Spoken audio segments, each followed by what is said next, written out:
one consciousness experiencing the one world for each of the points, and that's why there's different points of view within this room, for example, and throughout the world. But they still appear to be experiencing the one world is because there's one consciousness doing the experiencing.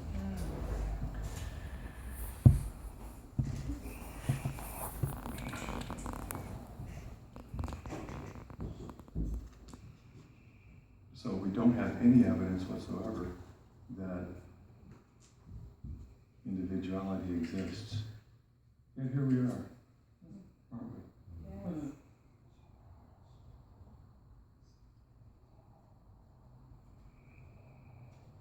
And what we are is experience of consciousness itself.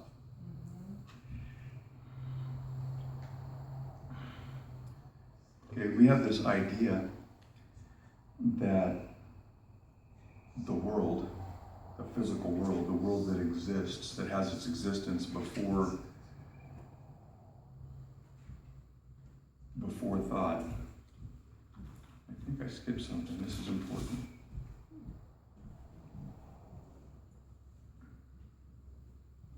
Okay, I didn't.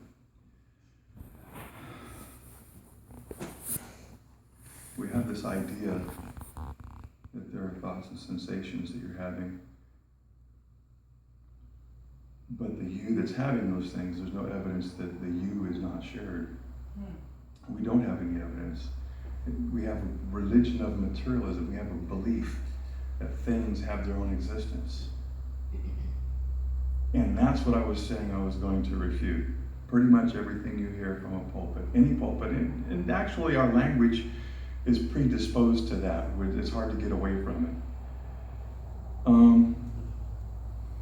This religion of materialism, most spiritual teachers also subscribe to it and sell it to the public. This idea, and it's just an idea, this idea that objects have existence. Objects do not have existence. Existence has objects. We have this idea that existence is broken up into a bunch of little pieces, bunch of little things. This thing and that thing. Trillions of them. More than that. And each one has its own existence. That idea that existence comes first, and then comes the mind, or no, the body, then the brain, and then comes the mind, and then consciousness. Then there's consciousness. We're actually conscious of our surroundings. The world is presumed to have existence first, and consciousness comes from that. All of our experience tells us exactly the opposite. All of our experience tells us that consciousness is the first and primary thing, the only thing. Consciousness is existence, is where existence comes from. Consciousness is our primary experience. To experience anything at all, we first, we must be present. We must be that sense of I am. And everybody knows this sense, this beingness, this identity. We often mistake it for being an individual identity, but it's presence, it's being here now.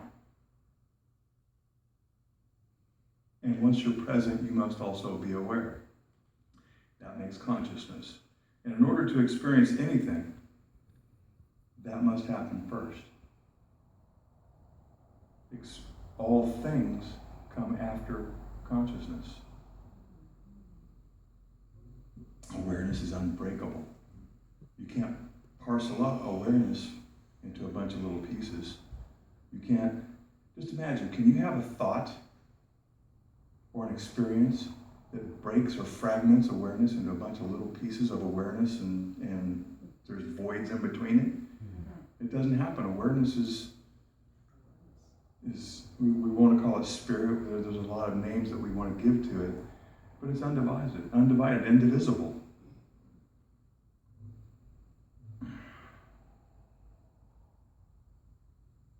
No experience has ever come from outside of awareness. Experience arises within awareness, and that includes all things. Look at your own experience. Just examine your own experience. Could you ever experience a thing outside of awareness? There's nothing. You'd never know. It's that old "if a tree falls in the forest" thing. And other metaphors too. All things exist in the presence of an observer, and we, individually, collectively, are that one observer. Even time, in the time before Abraham, I am, Jesus said. In the time before Abraham, 1,000 years, 1,500 years, 2,000 years before Jesus, I am. Now, Jesus wasn't saying that he's all over the place. Jesus was saying time does not exist without I am. Yes. I am is what creates time. This I am consciousness, this I am presence. Yes. Awareness is there before thought.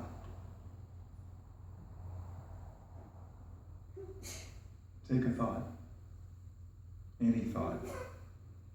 That thought arises within awareness. But what was there before the thought? Nothing. There was nothing. There's awareness, and that's all. And that is your true nature, by the way. Because thought seems to have objective properties. It seems to be separate from awareness and have awareness, or have a reality of its own. The physical perception arises in awareness in the same way. So we have these ideas that thoughts are things and that things are things, but really they don't happen in absence of awareness. Prior to the sensory perception, there is nothing, just like with thoughts. Right now, your own body, if you notice the points of contact with where you're sitting, those don't exist without you being aware of them. There's a sense of being, the sense of beingness of an object, like a thought, appears to have a reality of its own. But in our own experience, nothing was there before the perception. Perception gives it its reality, again, in our experience. And there's nothing, we've already established, there's nothing outside of that. If we forget about awareness, and we do, if we forget about awareness, we seem to have innumerable objects, each with its own existence. This is only because we've forgotten or ignored the medium in which they arise. Like a character in a movie, we don't perceive the screen, we just perceive the objects that are on the screen.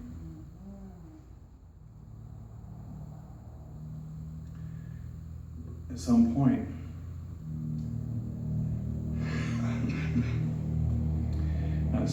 we might realize that there's a futility to the idea of becoming. We might be tempted to give up the pursuit of becoming. And often when we do that, we begin to seek in other ways. We start spiritual seeking.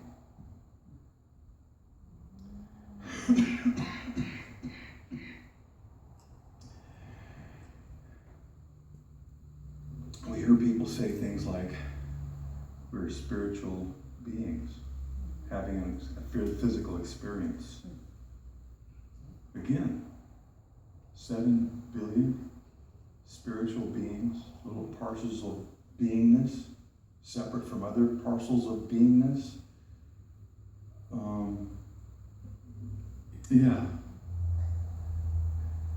So we have this idea that there are all these beings, and each one is vaguely defined as also having a mind and a soul.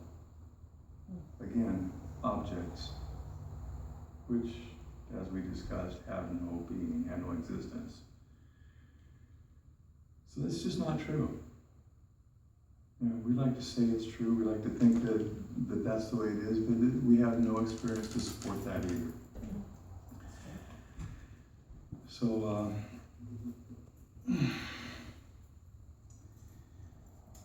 usually when I speak, I like to tell a little story about the river, a little piece of my book. And so I'm going to do that. If I make it through it.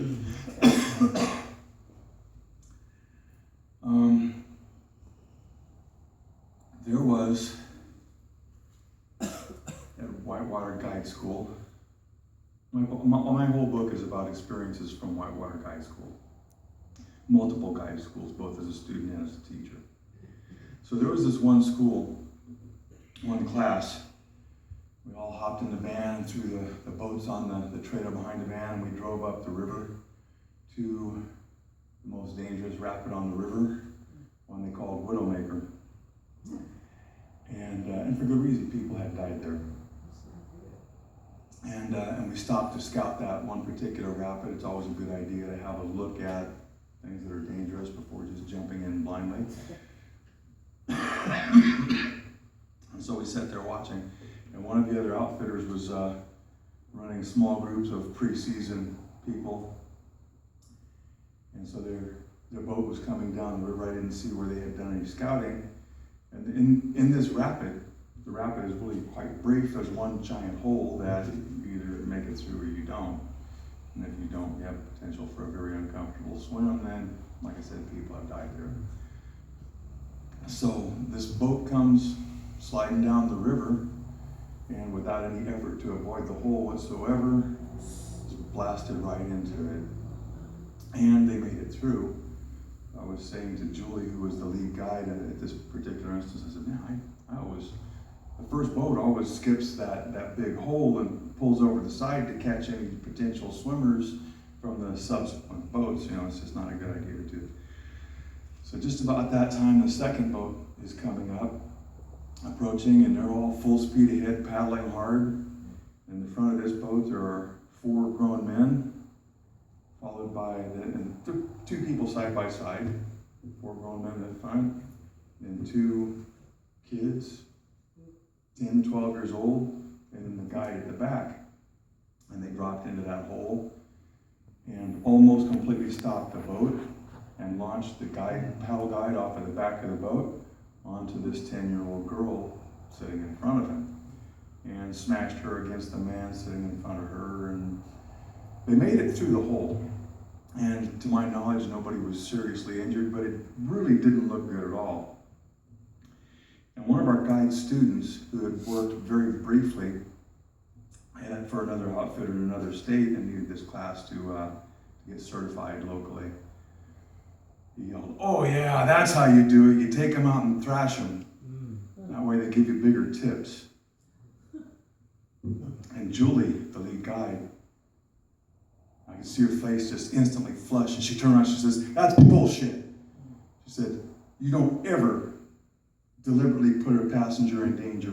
You don't ever take somebody out. That little girl didn't pay to have a 200-pound man land on her back and crush her against somebody else. You don't ever do that to somebody." And actually, it's a crime for a guide, and it's really common. It's a crime for a guide to deliberately put somebody in harm's way, but it's exactly what they do. They do that for bigger tips. Yeah. Okay. The spiritual leaders do the same thing. Yeah, spiritual leaders, what I just told you about the nature of reality, spiritual leaders often don't want you to know about the nature of reality. They want to keep selling you a bill of goods. Their whole profit is in you coming back or you spreading the word. And that's what they do for a living. And you know what? It's not all malicious. They don't all do it deliberately. Not at all. A lot of times, it's just the way things happen in individual consciousness. I'm off script, and so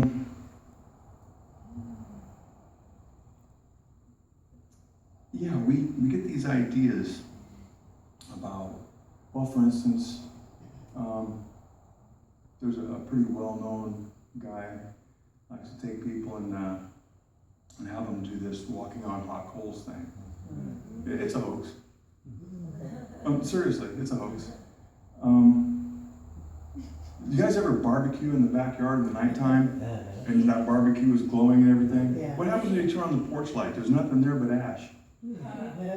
Yeah. Yeah. So these organizations, there's a couple organizations that do this, and they take people. It's always at nighttime, and so you can see the glow coming off of this fire. And they prepare the fire while they're giving you this talk, and they're telling you basically what they're doing is they're leading your awareness into that state where everything flows. And then they take you outside and they put you on the coals. They say, okay, just relax, just walk. Look forward, just walk like you normally walk. And most of the time, everybody walks across it without getting any burns at all. And once in a while, somebody will get one little burn or something like that out of a group of 200 people. There have, however, been a couple of times, and it's these same groups of people. There's only a couple very well-known groups of people. These same groups of people, sometimes there'll be 75 or 100 people get severe burns on their feet doing the same thing. It's because they didn't prepare the fire right.